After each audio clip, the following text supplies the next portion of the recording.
संदेशजीला जी 61 वर्षाचे झालेले वाटत नाहीये ती गोष्ट वेगळी. उलटं वय गेलं तरी चालेल 61च्या विरुद्ध. तर आपण आपल्या सर्वांतर्फे त्यांना शुभेच्छा देऊया. अभिष्ट चिंतन असं म्हणूया त्याला म्हणतात. संस्कृत श्लोक आहेत, 3 श्लोक आहेत. संस्कृत प्रणिता वाचेल, त्याचा मराठी अर्थ मी सांगेन.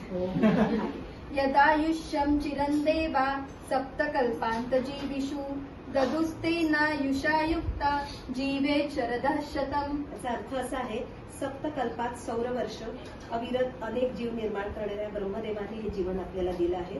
आपण 100 शरद ऋतू अनुभवावेत ही आमच्या सर्वांची इच्छा आहे.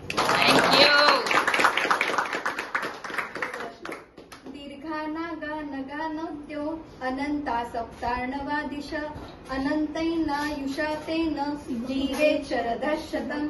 ज्या अनंताने हे विस्तृत भूप्रदेश, विशाल पर्वत, अनेक नद्या, अथांग सप्त सिंधू आणि अपरिमित दिशा निर्माण केल्या आहेत, त्या अनंताने दिलेले आयुष्य 100 शरद ऋतूंनी तुम्हाला युक्त हो.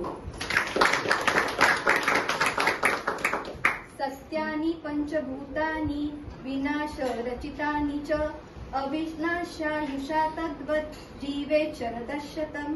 ओंकाराच्या नादब्रह्मातून अविनाशी अशा ज्या पंचमहाभूतांनी निर्मिती झालेली आणि त्यातूनच साकारलेल्या आपल्या जीवनाची वाटचाल कुठल्याही प्रकारचा ऱ्हास न होता 100 शरद ऋतूंनी युक्त व्हावी ही आमच्या सर्वांची.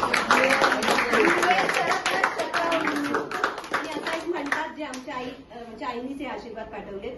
उत्तमारोग्य सहितम जीवेत शरदशतम्. थँक्यू. हा,